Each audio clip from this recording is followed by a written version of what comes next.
Niall, Dusty, we're recording the podcast. What? I'm sorry, phone. Picking up. I think you need a new smartphone. Let's talk about it. Hi, I'm Artemis. I am a computer-generated AI voice, and you're listening to Tech Radio. Every week online and on air with RT Radio, we bring you the very latest in tech from Ireland and across the world. You're welcome to episode 1020, a special this week where Niall and myself happen to be in the market for a new smartphone each. And as you just heard, Niall more so than me. So what we're going to do is to take a quick look at 3 phones each from high-end to budget busters and decide which one we're going to buy. So let's jump on this journey together. From techcentral.ie, this is Tech Radio with Dusty Rhodes and Niall Kitson. I'm Dusty, and Niall, our editor-in-chief, is with me. I suppose we should explain why we're doing the special about the smartphones, aside from the fact that we want one. But the Tech Excellence Awards are happening in Dunleary in the salubrious surrounds of the Royal Marine Hotel, and you and I are going to be at it, and it happens to be on the day that we usually record the podcast, so we're recording the podcast a few days before that. Boom. Yeah, we're probably there right now. Yes, with hair done and all kinds of things. And then also we should add, we would normally have been talking about the Microsoft build, which of course I was on this week, but details of that will all be on the website at techcentral.ie. So let's get into phones then. Tell me, why are we in the market for changing phones? What's your reason? Yeah, well, I mean, other than frustration with the fact that my beloved iPhone has reached the end of its natural life. I've been playing with some of the Google Pixels over the last few months. I have had the pleasure of playing with the Google Pixel 8a, which is their new, I can't believe it's not a high-end flagship phone. And it has opened up a lot of possibilities to me. It's gotten me thinking about things that have changed in the market, ways that our expectations have changed over the last few years, some of them driven by the market, some of them driven by regulators. For example, you buy a smartphone these days. Do we put up with any of this? If you get your phone repaired by a third party, it invalidates the warranty nonsense. We do not. Do we put up with any, well, it's our bespoke charger. I mean, if you do anything to it, if we can't use it, then it's going to stifle innovation. We don't put up with that anymore. No, we don't put up with that. And we've also had the rollout of 5G. So that's kind of changed what we predominantly use our phones for, which of course is data more than calls and text. And another thing is that we're able to use so much more data than we could have years ago as well. I think that's another big change. And then the other big change for me more data is just thinking on fewer apps. Yeah, true. Yeah, and you know which ones are the guzzlers. And I think the other big change as well, and it's more happening now than it has been over the last couple of years, is the use of AI in phones as well. So my phone, I don't think would be very up to speed on AI. I don't think yours is. So we're both kind of like looking in the market for, well, what is it we're going to go for? And we were laughing because we were kind of going, Grant, well, there's the phone that we would like. All right. And then there's the phone that we actually have the money to buy. So that's why we're kind of going for the a high-end phone, a kind of a mid-range phone, and then more a bargain buster low-end kind of a phone. And actually, I think both of us have come up with some really surprising kind of suggestions for what it is that we want. But just before, come on, let's just go straight forward for it. We'll start with the high end and work our way downwards. Ooh. Okay. High end, no surprise from you, and probably no surprise from me, but you can go first. Okay, at the high end, I have been looking, of course, at the Apple iPhone 15 Pro Max, because if you're going to go big, you may as well go like super big. Why exactly. Not? So why would one be interested in an iPhone 15 Pro Max? Other than, general wowness, well, let's have a look at some of the main developments on this year's model. One of which is we've got an OLED screen. 6.7-inch display, which is reasonable. I mean, it's not extravagant by today's standards at all. However, if you look at the number of pixels, it's 1290 times 2796. That's pretty good. In a 19.5:9 ratio, and it'll also do, I think it'll do 4K video as well, won't it? And the display is always on, which is kind of interesting. Also, you've got up to 1 terabyte of storage and 8 gigs of RAM. I mean, the thing is a computer. Let's not mince words about it. If you are into your photography, you've got a 48 megapixel front facing camera. You've got 4 cameras built into the thing. You've got 4K video. You've got a dual LED, dual tone flash HDR. You've also got, a 12 millimeter. You've got a 13 millimeter, 12 megapixel ultra wide. You've got a 12 megapixel, 120 millimeter, what they call a periscope telephoto lens, and a traditional 48 megapixel wide angle lens. So plenty to work with there. You can go down the rabbit hole when it comes to cameras. I mean, the selfie camera on its own is 12 megapixels in a nice wide angle. I remember going to demonstrations of SLR cameras where people were going, this is a 10 megapixel camera, and everybody just gasping. This is where we are now. We're at the stage where you can shoot movies on smartphones, and people have. Of course, the Pro Max really is for camera enthusiasts. I mean, there's no getting away from it. If you want to drop €1,500 on a phone, that you do an awful lot of photography, an awful lot of videography, this is your jam. This is what you should be looking at. Now, as I said, €1,500, so you've got to expect other things as well. And there's a couple of other things I want to address on this, part of which is the processor that it's using, which is Apple's A17 Pro, top of the line processor. It's also got a 6-core graphics GPU as well, because you're processing so much imagery in an incredibly high resolution. I mean, you need that kind of horsepower. However, another industry-wide development that I want to raise that I didn't before, and I really should have, and you might have had this on your mind as well, is the movement from physical SIM cards to eSIMs. So, I mean, you have traveled a bit more than I have. You've had phones that have used multiple SIM cards. Yep. So tell us the practical difference between a SIM and an eSIM. I've never used an eSIM, but I have used dual SIM phones, and they're fantastic because, especially if you're kind of going between the UK and Ireland, and especially now, because we don't have the EU roaming anymore, it was more important when we were doing the EU roaming. But of course, I was traveling like to the States and stuff like that. So where I would use the dual SIM phone was I'd keep my Irish SIM in it, but I would get an American SIM for the duration of the of the trip, and it worked a treat. All right.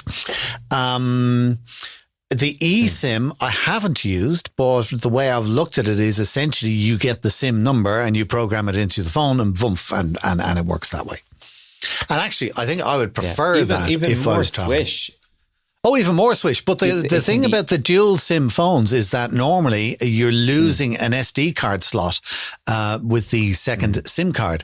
So if you can use the first slot for the SIM card, the second slot for your SD card, and then have an eSIM card. But then again, I'm probably talking, you see, it's 2 years since I bought a phone. So I'm probably talking about things that are 2 years old at this stage. However, I don't think there's very much difference between the eSIM and a regular SIM other than the physicality. Physicality, yeah, but it also opens up a couple of options for designers. If they really want to have that sort of unibody design, it's one less tray that has to go in there. And you can program an eSIM basically by scanning a QR code. Like it really is that simple. So another industry-wide development that we're seeing. I think I first saw it in an iPhone, and it seems to have filtered outwards. Now, there are a few places, a few models where you can get physical dual SIMs, and there is indeed a dual SIM model for the iPhone 15 available in China. But the rest of us will make do with the eSIM. And when I say eSIM, I mean you can have multiple numbers on an eSIM. It doesn't mean that you're trapped. Oh, I've seen number. phones where you can have like 5 or maybe even 10 lines on a single mobile phone, thanks to the eSIM technology. Yeah. If you want. But listen, can I ask you to go back to your top choice of the most expensive one, which is the iPhone 15 Pro Max, 1,500 quid. My head is spinning with stats and everything that you've given us. Can I ask, what would you use the iPhone 15 for? This is where you're going to have a little bit of a gotcha moment, isn't it? I'm only asking a question, Niall. Give me an honest answer. Well, you never know. I might decide to become a videographer. I might explore a new career avenue. But in reality, it's going to be what the rest of us do. I'll be honest. There you go.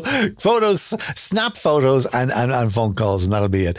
I have to say, because you were saying it's used by a lot of people who work with social media. A friend of mine has one of these and absolute swears by it. He is a social media videographer and runs a YouTube channel and all that kind of stuff. It's a huge success. And he does everything using an iPhone 15 Pro Max. And I mean, the quality of it when you're looking at it on YouTube. And like, I watch it on the big screen in the living room on you. It's just like amazing. And I keep looking and I go, this was on a phone. It's unreal. Here, my turn. Your turn. Straight to the top. For my high end, straight to the top, probably no surprise on this, the Samsung S24 Ultra Pro Max Gold Plus. Because I don't really... Special edition. I don't care for the names. They're all in there. The Samsung S24 Ultra, I suppose probably the reason that I was asking you, what would you use a phone for? I mean, to be honest, I use my phone for browsing. I look at YouTube videos, WhatsApp, and making phone calls occasionally. All right, that's all I have. So the Samsung thing's kind of a little bit overkill in some ways for this particular project, right? The specs, however, are great. They're top of the line. They're very like the iPhone 15. It's got a big 6.8-inch screen, really sharp. The memory starts at 256 gigs, which I think is good. You can go up to terabyte if you want to spend money on that. But honestly, I find 256 gigs is more than enough. Way more than enough. Just for photos and videos and whatever, like, The other thing I was keeping an eye on then on the specs was the battery. And a lot of them are quite similar. Samsung will be up there. It's a 5,000 milliamp per hour battery, which means that even with relatively heavy usage, you should get an entire day. And that's what it boils down to at the end of the day. Am I going to get a day out of it? I'll get a day out of it. The only thing, though, with smartphones, and I've had this before, is you start off and you go, yay, I can get a day or two. And then like a year, 18 months down the line, you're going, well, I get a half day or have to charge it when I get home from work at 6 o'clock or whatever as the battery wears down, which is a little bit annoying. But the thing that I would like most about the Samsung and where I actually would use it and where it definitely beats Apple and Google phones, and I think all of the others actually, is the pen. I had a Note 4 years ago with the pen, and I actually used the pen quite a bit. So I think if I had that again, I would definitely use the pen, especially now. Here's the other thing that I would like the S24 for is because they've got such many AI features in it, including Circle to Search. Or being able to convert handwriting into text and all that kind of stuff. The AI photo editing, I think, will be quite. Now, I'm not editing it for anybody other than the people on my WhatsApp groups or whatever. But I do like to get a photo and kind of just crop it, or maybe just add a quick filter to brighten it up a little bit or something like that. With the AI photo editing, if I'm able to take out, do you know how always when you're somewhere, there's always some. Pardon my French. There's always some who is behind you in the shot, ruining the scenery. So it would be lovely with the AI photo editing to just be able to remove them without anybody knowing. Well, I have been on holidays recently and I had not quite that exact problem, but it was very much sort of there's a person caught there. That would be a perfect shot if that person wasn't there. That's annoying. Doesn't mean they're doing it on purpose. Yeah, I've got a little bit of basic AI on the phone that I have at the moment. And actually, do you know what it's quite good for is it will brighten people's teeth. Such a stupid little thing, but it makes for a better photo. So that's kind of like, yes, if I had all the money in the world and money was no object, I would go for the Samsung S24 Ultra for the pen and all of the AI features. 1,300 quid. It's a lot of money still to spend on a phone. And I don't like this thing of getting into you can have it. It'll only be an extra 30 quid a month for the next 15 years. I don't buy into that kind of. I'd just rather buy it. One thing that I would like to raise that you haven't kind of speaks to our point about the iPhone 15 is that your S24 can capture video in 8K. Yeah, but do I really care? Well, I'm sure it's worth the extra spend. Nah, you're into it. Yeah. It wouldn't. It wouldn't bother me. Do you know what I mean? Like, if most of the stuff that I'm seeing on YouTube is probably just regular HD 1080p. Most of the stuff I'm filming at the moment is 1080p, and it's fine. Do you know what I mean? It's like it's me filming stuff of we're out for a day and we saw this thing here, and to show somebody for literally a one-off. It's today's, what do they call it? Today's newspaper, tomorrow's fish and chip wrapper, that kind of a thing. If I was making professionally videos that I wanted to share and that were going to live on YouTube for a long time, without a doubt, that would be an important thing. But for the day-to-day, nah. All right, Niall, let's go for the mid-range and possibly more realistic phones for our budgets. What are you going to choose? Mid-range and realistic, slightly more realistic, and a really kind of nice place in the market to sample brands that we mightn't be familiar with, And one of them is Honor. So we're looking at phones. When I sat down for this bit, I was thinking in and around, maybe 300, 400 euro. I think that's what people would happily consider a mid-market phone these days. And I came across Honor as a brand and I didn't know anything about them. And initially they were owned by Huawei. They're not anymore. It was sold in 2020. And I'm sure it had nothing to do with the troubles being had with the US and UK governments at the time. However, I am looking at the Honor 90 and it's last year's model, so it's, still pretty current. And one of the things that stands out immediately is how lightweight it is. I mean, if you look at sort of the iPhone 15 that we're looking at, 220 grams, this comes in at 183. Straight away, you're in a different world. Yeah. But that does, and you're at a. However, I mean, screen size is about the same, but of course the resolution is it's not as good. I mean, it's 1200 times 2664 pixels.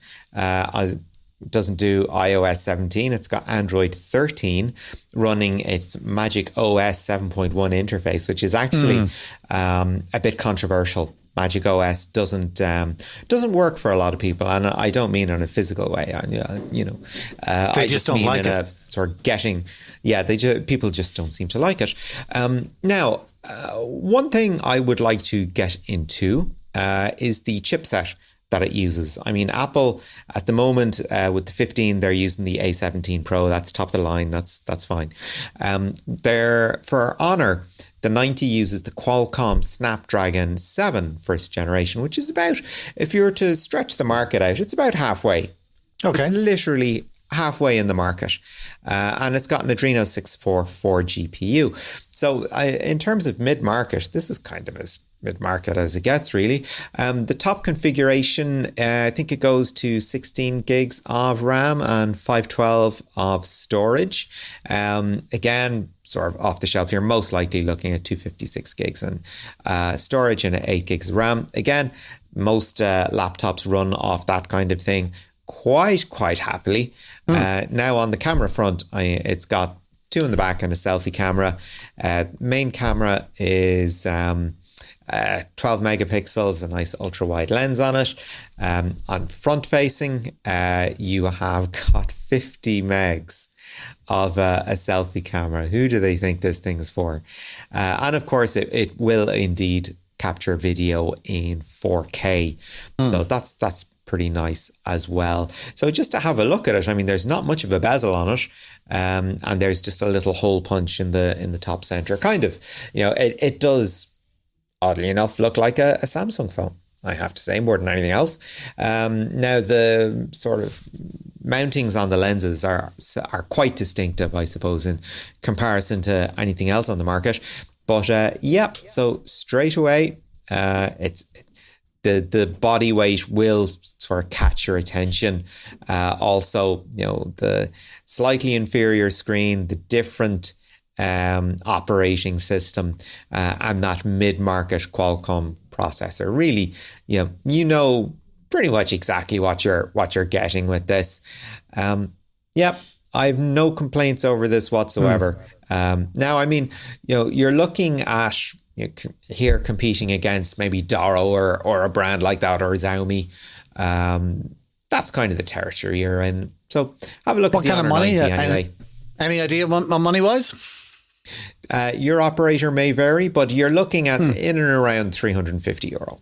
Oh, that's not too bad. Now, my mid-range phone would be kind of somewhere in and around that. I think I saw for $450 somewhere, maybe Harvey, no, I can't remember where. In and around anyway, 400 quid, let's say, for the sake of argument. The Google Pixel 7a, right? It's not the latest Google Pixel 8 or 8, whatever. This is kind of one generation behind, but it still looks like a good phone. And for, as I say, 450 quid, I think this will give me the majority of smartphone usage, but at a good price, all right? Because as I say, I don't need the latest and greatest on my day-to-day usage. Specs-wise, it's got a 6.1-inch screen, which is a little bit smaller than what I'm used to. The storage on it is 128 gigs, which is probably be starting to get a little bit tight, but I'm quite sure that I wouldn't fill it up. The battery life, not bad as well. It's kind of just a little over 4,000 milliamp hours, so I should get a full day out of it on reasonable usage. The reason why I'm interested in the Google Pixel 7a, price is one factor, but also every time Google have their I.O., Android phones get the new features first. So I reckon by having a Google Pixel 7a that I will get the latest Android features first before anybody else. And I think it should have the latest Android and the latest AI, and the whole thing should all be built into it. And didn't Google bring a thing in recently where they said they were going to support their phones for 7 years? Well, I mean, let's not big them up too much over this. That's no. directive. Right. Okay, grand. Oh, of course it is. Yes. But I think they're going to do that. If it's an EU directive, they'll have to. But I think they also said that they were going to backdate their previous... No, maybe I'm getting mixed up with Samsung, because when they released the S24 and they said, we've got all these new features, but they will also be available on the S23. I think Google have done the same thing. Not sure. However, it's kind of just thinking that Android gets all the new features first is what I'm thinking. And also the fact that there'll be a lot more AI in it than what's in my current phone. But still, the price is reasonable. Yeah, well, that's for want of a better word, the beauty of the Pixels is that they are vanilla as it gets. And if Google has a bright idea, that's where it's going to be trialed. Yeah. Samsung will have their own process. They have their own slight UI quirks that regular inverted commas Android doesn't really go for. So that is kind of the challenge with Android, isn't it? Sort of making it unique enough for each individual manufacturer that you would want to gravitate towards their version of Android or their presentation of Android, as opposed to the basic Pixel. And from what I can see and hear and feedback that I get from friends and stuff like that is Google roll out Android and then everybody else has to play catch up by updating their own version of Android, as you say, with their own OS. But I think the other manufacturers probably do a nicer a version of Android on their own phones, and of course it's built specifically for their own hardware and stuff like that. So yeah. Anyways, that's where I'd be going on. And the other thing, actually, on the Google Pixel, I know we're talking about cameras, and I'm downplaying it, but obviously I want a good camera, and Google Pixel are one of the best cameras that you can get in any brand of smartphone. They've got an excellent reputation. So yeah, it would take good pictures. It would give me good AI. It would have all the latest modern smartphone features, and I get all for 500 quid. So I'm happy. This is Tech Radio. Now we get to the most interesting section, I think, of all right? Because if you were to say, what smartphones are Niall and Dusty going to pick? You would have said the iPhone and Samsung, of course, all right? That's at the top end. The surprises are really coming in at the bottom end of the market, the budget phones. And we've both gone for the same brand, but with different models. And the brand is Nokia. You've gone for? I've gone for the G42. And important to stress that, you know, it's not Nokia as we know it. It's the company is HMD that bought the Nokia brand, and they are sort of pushing it forward. You know, all the good stuff that you like about Nokia. It's still here. We're still working away.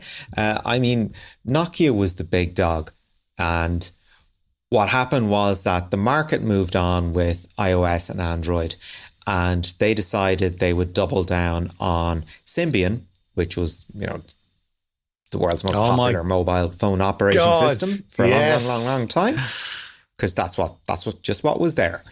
And when the app economy came along, Nokia really struggled, and then they threw their lot in with Microsoft, because there was a little bit of a pre-existing relationship between the management at Microsoft and Nokia.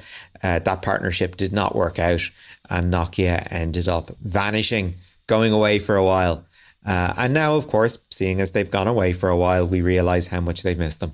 So Nokia is back, owned by this other company. They've licensed the name, and we now have pretty decent slate of phones if you're looking for something entry level. Now, personally, I am looking at the G42, which if you were to have a look, you'd go, oh, okay, that looks like a pretty regular phone. However, so let's. I'm gonna say something that is going to make your day. Oh dear, go on. One of the things that stands out about the G42. Actually, no, I'll sweep off a few basic things straight away. It's got a 6.5 inch display, so slightly smaller than we're looking for. The resolution is 720 times 1612. Again, less than we're expecting. Yeah. The operating system is Android 13, upgradable to 14, when of course we're looking much, much higher up the food chain than that. We've got a lower spec Qualcomm chip. Again, to be expected. An Adreno 619 GPU as opposed to 644 in the Honor.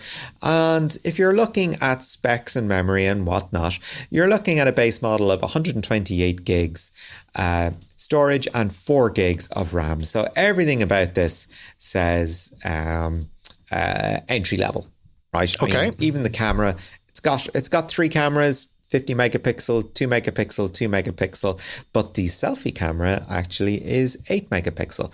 They will capture at 1080p, okay, at 30 FPS. So it's not going to have, you know, fantastic slow motion if that's what you're into, okay?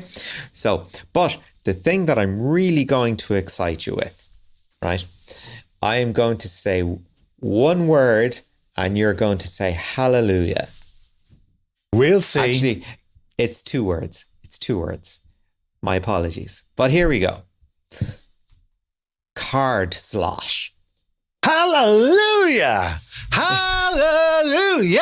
Oh my God. So if you want to bump up the memory on your phone with an SD card, yes, sir, come on in. Take your glorious 32 gig, your 64 gig, your 128 gig. Well, there's usually restrictions on that. You just slide it on into that phone there and you can take as many photos and videos as you wish. Fantastic. Next, you're going to tell me it's got a 3.5mm headphone jack. Do you know what? Oddly enough, I don't, but I've seen your pic and without going through the specs, I'm actually hopeful. I actually don't know, but anyways, that's a whole other story. Anyways, listen, the Nokia G42, I think it's in around, is it price-wise? Price-wise, I think it's around €170 I saw a price for. Yeah, grand. Somewhere in around, well under 200 quid. Well under 200 quid, all right? Nobody's going to cry about getting it. And actually, kind of what I like about that is that you're right, it does. It has a full screen. It kind of looks like a modern smartphone. I mean, for less than 200 quid, yeah, great. Yeah. Good find. My end of the bargain basement, also Nokia, as I said, and it's renamed. I think it's the same name as an absolute classic from the early noughties, late 90s. I can't remember which. Anyway, the Nokia 6300 4G these days, ladies and gents. Couple of reasons for this. Actually, the thing that I'm excited for this phone to have, the G42 actually has as well. So. Anywho. Okay, grand. Okay, Nokia 6300, okay, tiny screen on it, okay? We've been talking about 6-inch screens on every single phone almost to now, right? The Nokia 6300 has a 2.5-inch screen, okay? And real buttons. It's only got 4 gigs of storage on it. But I don't really want this for storage or cameras or anything like that. The camera on it is pants. Absolute rubbish. All right. You wouldn't even take a picture of his with it. All right. So it's no good. So the storage is irrelevant for me. I'll tell you what I love about this phone. Okay. Besides the fact that the price is, I think, 110 or something. Right. But it's small. It's light. It's made of plastic, so it won't crack or break as easy as all the other phones may do. It's very simple to use. It's cheap. It's got dual SIM, all right, which I like. Probably has a 3.5mm jack. I completely forgot to look. The most important thing about this phone for me is that I would actually use it as a phone. Okay, it's got a small screen. You're not going to do a lot on it. There's only 2 apps I would use on that phone, right? One is WhatsApp and the other is Google Maps. Everything else, be gone. All right? Facebook, gone. Twitter, gone. YouTube, gone. Don't want to know anything about them. I would love it because I find in this day and age, I spend an inordinate amount of my day on the endless scroll on my phone. All right. Such a time waste. It would be lovely to have a bargain basement phone, all right, that did very little, all right? I can make phone calls, I can send text messages, I can send WhatsApps, and I've got my maps for getting from A to B. Done. Well, I mean, if you look at the things dumb phones or feature phones are very good at, you go through the spec list and you're like, my God, I really miss this stuff. Like it is the removable storage.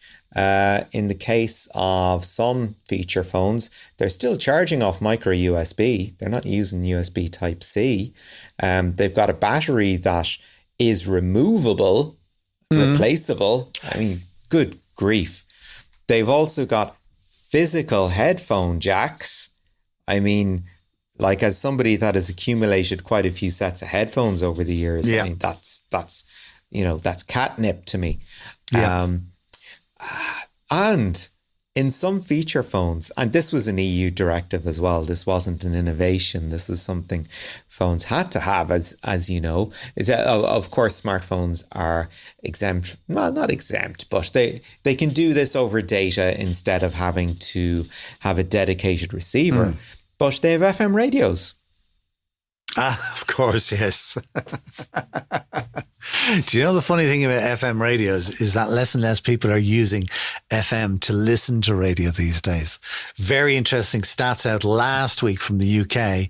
More people listen to their radio stations using an online, all right, so specifically an app or via a website or using a smart speaker, okay? More people listen to their radio station that way than listen on FM. Yeah. And then you've got DAB on top of that and all that. Yeah, well, true enough. And it's the same here in Ireland as well. I had an incident a couple of weeks back where I needed to check something on an FM radio. Do you think I could find one? The only one I had was in the car. Car's not in the driveway. So I rang people that I knew. 7 people. All right. All of them work in the radio industry or even at radio stations. How many of the 7 had an FM radio they could check? None. Wow. So, it is changing. But I think that, listen, listening to the pair of us talking about the Nokias and how simple they are,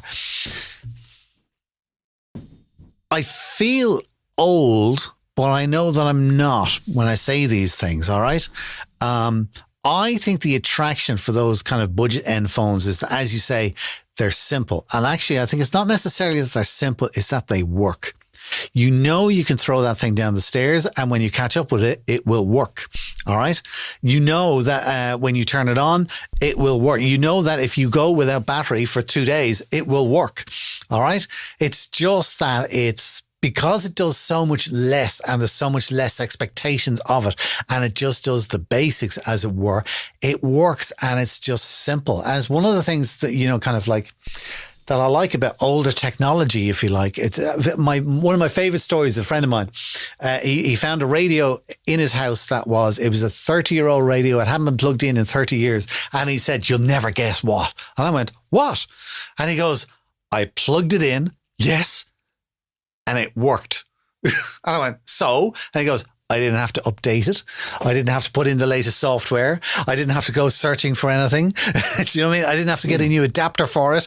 Blah, blah, blah, blah. None of that. He said he just plugged it in. And I think that's what we're not getting with smartphones and with technology. It's not as simple to use. You get to know your own thing. It's another story from the other day. Somebody called me because I use Android phones and they go, "I only know iPhones. How do I do this? I'm trying to help somebody with an Android phone." This is somebody who's used to high-end smartphones, who lives in the Apple garden, hadn't a clue working on Android. Do you know what I mean? If things were simple, you would be able to pick it up. I'd be the same if I had to use an iPhone. It's like, where are things? What way do you swipe? Left, right, up, down, whatever. So I think it's not so much yearning for older technology. I think it's a yearning for something that works and is more reliable. Would you agree? Yeah, I think so.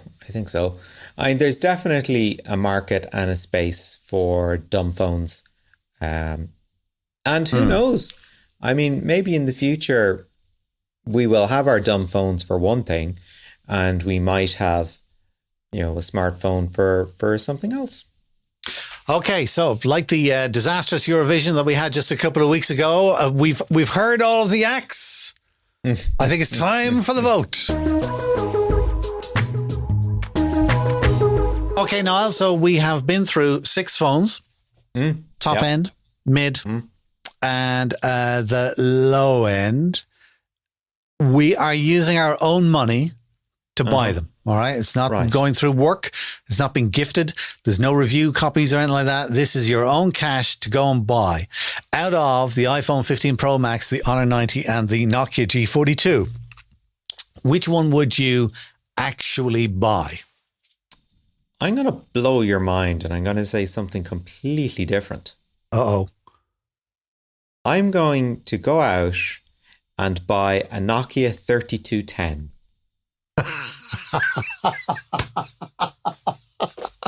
Not even on the list. The world's most beloved mobile phone. I want the original ringtone.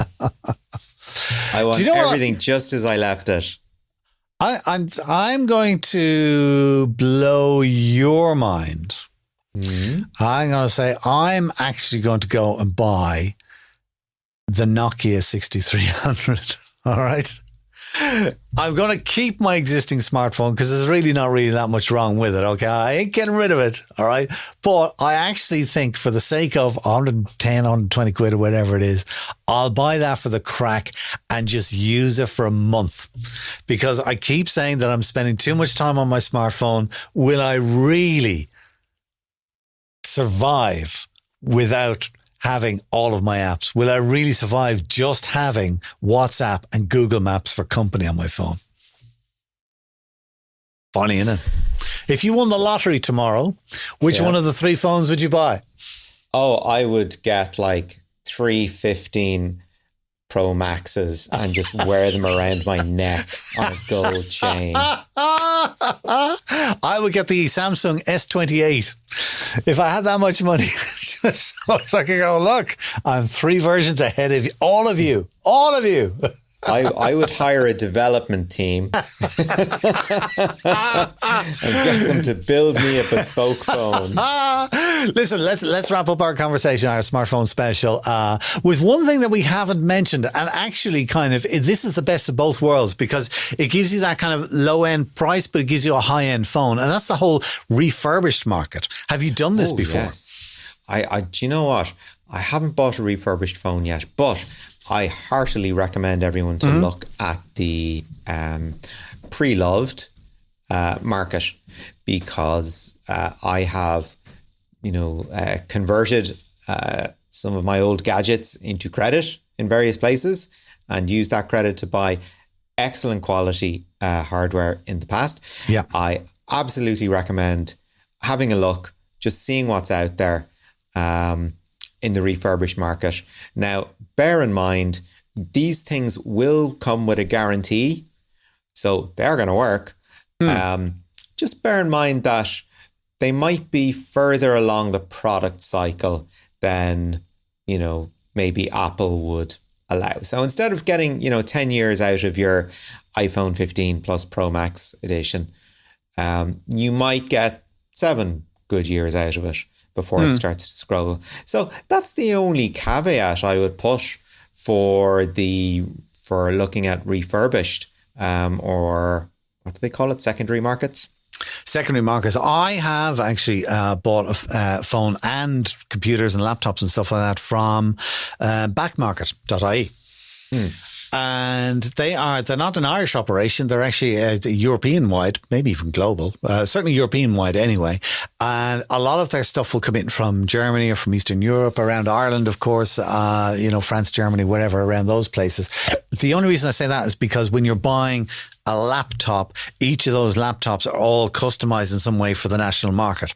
And the keyboard layouts are all a little bit different than what we're used to. It may have a QWERTY keyboard, but it might have different things in different places. Do you know what I mean? So you just kind of got to be careful of that. But when it comes to smartphones, I mean, it's not a problem because it's all changeable in the software and you just set it up exactly the way you want. I have found that do they come with a charger? I don't think they do, but that's not important. It certainly comes with a charging cable specific to the phone. And the phone comes, I always buy the ones that are like new, and they are like new. They're in absolutely impeccable condition. All right. Super clean. They look absolutely brand new. And then when you turn it on, it's like turning on a phone for the first time because it's been completely wiped. And it is like turning it on for the first time. And then you set it up then in your normal way. The other thing that I have found with backmarket.ie is that I don't know if it's an EU regulation, but it's certainly one that they do, is a battery has a certain amount of life overall, all right, depending on how many charging cycles that it goes through, okay? And Backmarket will only sell you a phone if it has 85% of its battery life left. Right. That's a concern for me, especially when the batteries are like melded into the circuit boards on the phones these days, and you can't change them. So it's a comfort to know, and they're guaranteed for 12 months as well. So I've done it. And I thought they were great, and I got some brilliant bargains. So absolutely, heartily recommend that. So that's it. We done on smartphones? We're done until this time next year when everything changes again. This is Tech Radio with Dusty Rhodes and Niall Kitson. That is it for our show this week. As I say, we were talking about smartphones because we are at the Tech Excellence Awards, which are on Thursday night at the Royal Marine Hotel in Dunleary. We'll have all of the news and the winners and everything of that on the following few days at techcentral.ie. Also, Microsoft had their build event during the week, and lots of updates on that online at techcentral.ie as well. We'll be back again in studio next Friday for a brand new show online and with RT Radio 1 Extra. And do remember, as always, please do share our podcast with a friend. Just tell them to look up Tech Radio Ireland on Apple, Spotify, or now also on YouTube. Until next time, from myself, Dusty Rhodes, and from Niall Kitson, as always, take care. Remember, you can get the latest Irish tech news with hourly updates, daily newsletters, and more at our website, techcentral.ie. Share the knowledge and invite a friend to listen. Search Apple, Spotify, or YouTube for Tech Radio Ireland, or listen with RTE Radio 1 Extra. Tech Radio is produced by dustpod.io for techcentral.ie. From me, Artemis, live long and prosper.